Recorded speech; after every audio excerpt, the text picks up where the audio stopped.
Today I'm going to be doing a custom stencil I just made of the Grim Reaper sitting on a giant skull. Uh, I'm going to first take the image that I sized to the same size as my stencils and mark the piece of Lexan or the body that I'm going to be painting. This is the roof of a HPI Baja, a 5B shell or 5T shell. I do a cross hatch in the black marker to line up my stencils with the image. And you can see this is a mean looking stencil.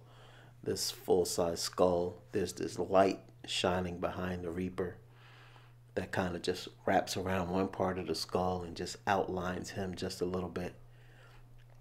So I made an outline stencil, I made a white stencil, I made a black stencil, and I made a skull stencil.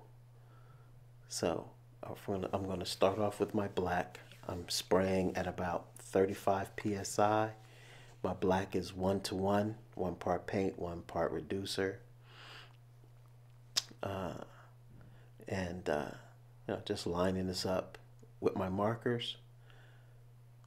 And I'm spraying this black. Now, to be honest, this was the first time I sprayed this stencil setup, and I forgot that I was going to have a light source directly behind my Grim Reaper. So instead of this being a black outline, I should have used white. That way it would have intensified the light that is behind this character. And you'll see it at the end when I show you the image. As soon as I was done, I looked at it and I was like, something just does not look right. And immediately it jumped out at me that I should not have shadowed my outline. I should have highlighted my outline. But, that's how you learn. This is the first time I'm using it. And I'm not going to use any candies or anything. I'm just going to do a grayscale. So I'm going from black to white and a couple of different shades of gray in between. So right now, here's the outline that I have that's lined up pretty well. And next I'm going to go into my white, which for this particular image, because the light is directly behind him and the skull is only getting maybe 20% of light. He's like in a cemetery where there's like fog, but there's this light source that's breaking in right behind him, and it's all in the grayscale, so it's a great looking piece. So I'm spraying on the white now. It's 1:1, 1 part paint, 1 part reducer. I'm still spraying at 35 psi, and I go on just a little heavy here, and I probably won't do that again in the next use. I tend to just feel out my stencils my first time around and just go heavy in certain areas to see how it looks. At least this way I'll know when I actually take a look at it what I need to dial back based on this first attempt. So yeah, I went a little too heavy on the white. If you look at the image, the strongest white source or light source is coming directly from behind him over his shoulder. And, you get a couple of other really hot spots in the white, but the rest of them are more of a gray tone. So I'll know on the next go around that I'll only hit those areas that I want the white to really pop with a little extra, and the rest I'll just soft gray fade them in so that they'll carry the feeling of the image, which is what I'm working from. I'm trying to duplicate this image, or at least get the same feeling that this image has, because you got this Grim Reaper sitting on a huge skull. He's got his staff and his blade in one hand, and he's just sitting there looking out at us. You can't see his face, but you can see all these dark tones and shadows that represent his hood, you know, going over his eyes.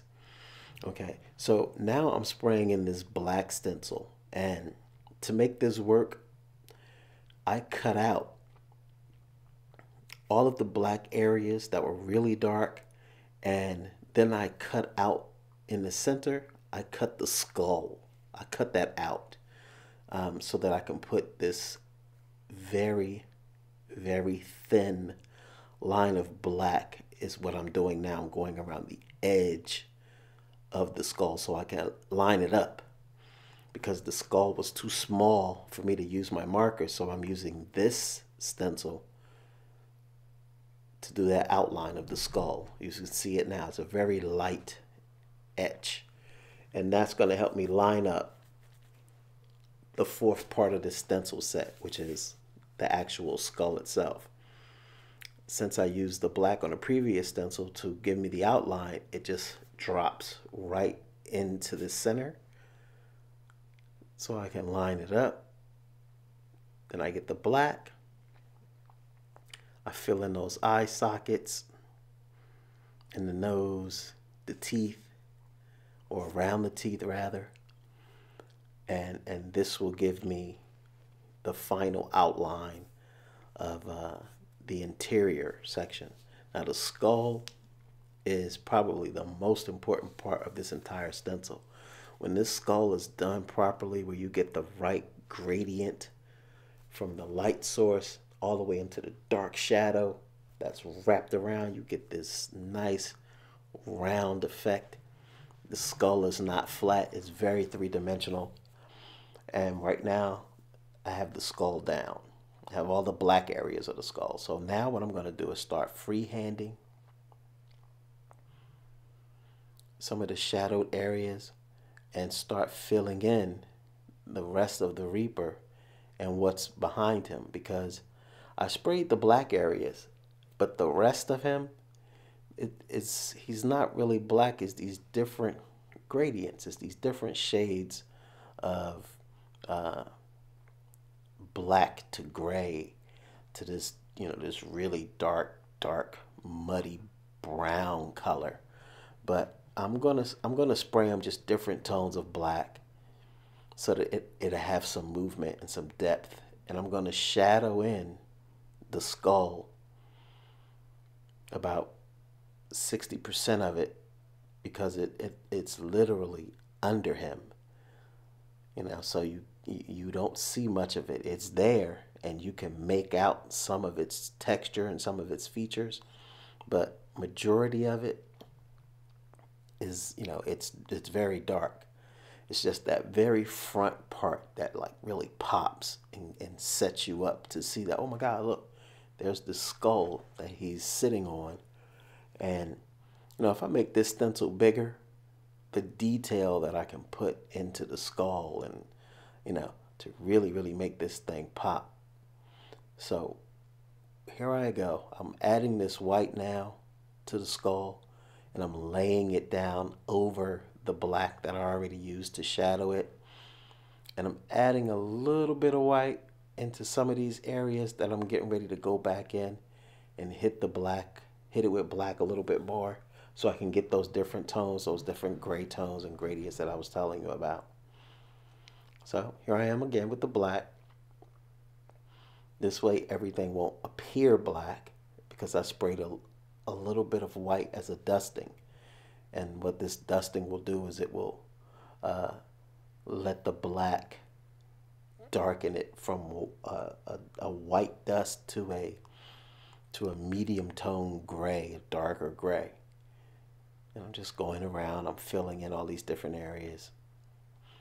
And I'm not worried about the overspray on this, because I'm going to spray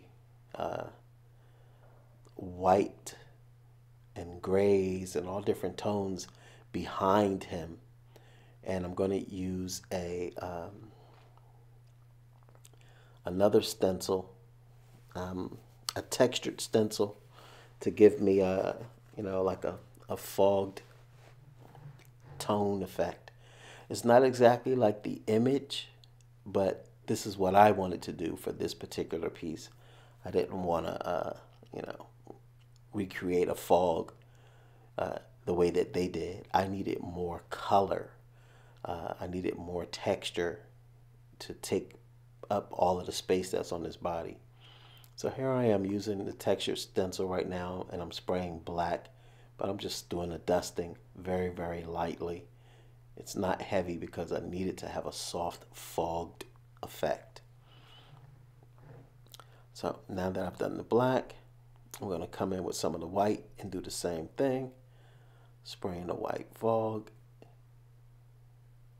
And then I'm going to start going around this character and adding this light that emanates from behind him. This really, really makes this character stand out.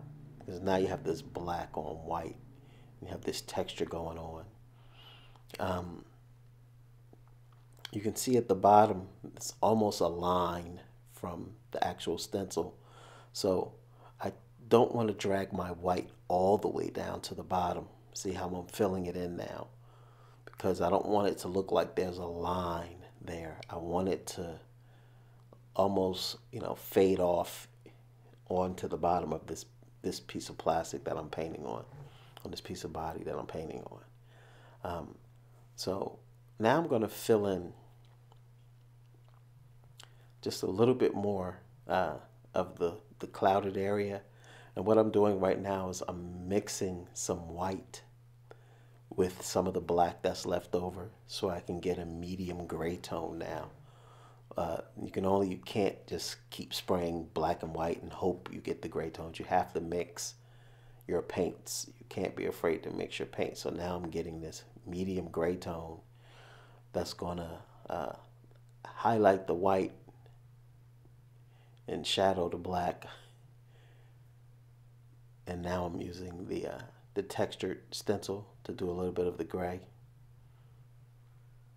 And just, randomly lay these licks down so that you can get this texture. So now I have black, I have white, I have gray, and I have some of the white highlighting around him, and I'm filling in now with this mixture of this black and white. And I can still see through my skull, so I'm going to fill it, and I'm going to fill the Reaper also, because I'm going to go back and use black to back this entire piece, and I don't want it to get lost because I didn't fill those empty spaces before I laid down this black. So here we go. I'm going to back this in, and you can see that as I'm working, aside from picking the piece up to maneuver, I haven't really even looked at it. I just know how it's going to turn out, or I'm close to understanding how these stencils work, how they're going to lay out. So when I first look at it, and when you first see it, it'll be the first time that I see it also. So at this point, you see I haven't had to clean my brush. Again, I don't have much tip dry at all. And I'm just spraying and spraying. I'm mixing in colors. I'm toning them in. Here's my favorite heat gun. I'm going to dry this really quickly. And then I'm going to take a look at it and see what we have.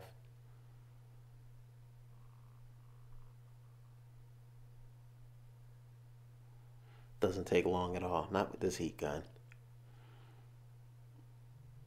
I just wanted to take a second to say thanks to everybody for supporting my stencil projects. I've been selling a lot of stencils, and I'm just going to keep them coming. I'm going to go ahead and invest in a really good laser cutter, a laser plotter, and do some really, really good stencils. Now, if you look at that image and you see that skull sitting there with that bright light, that thing is insane. Now, see, mine is a lot more intense, which is kind of the feeling that I want, but if you see the white on the right side, I really need to tone that down some. And you see the outline is black, whereas if it would have been white, it would glow. this image with glow. Now you see how the skull kind of just fades off on that side? And you really got to get a good look at it, but the white on the left really pops. That's how I wanted that to work. And that to me looks fantastic. That skull looks great. But I have to tone down the Reaper on the right side and bring him to life on the left a little bit more, because it almost looks like just hard lines, and I don't want that. I want it to really look soft and blend in. So thanks for watching, and I'll talk to you soon.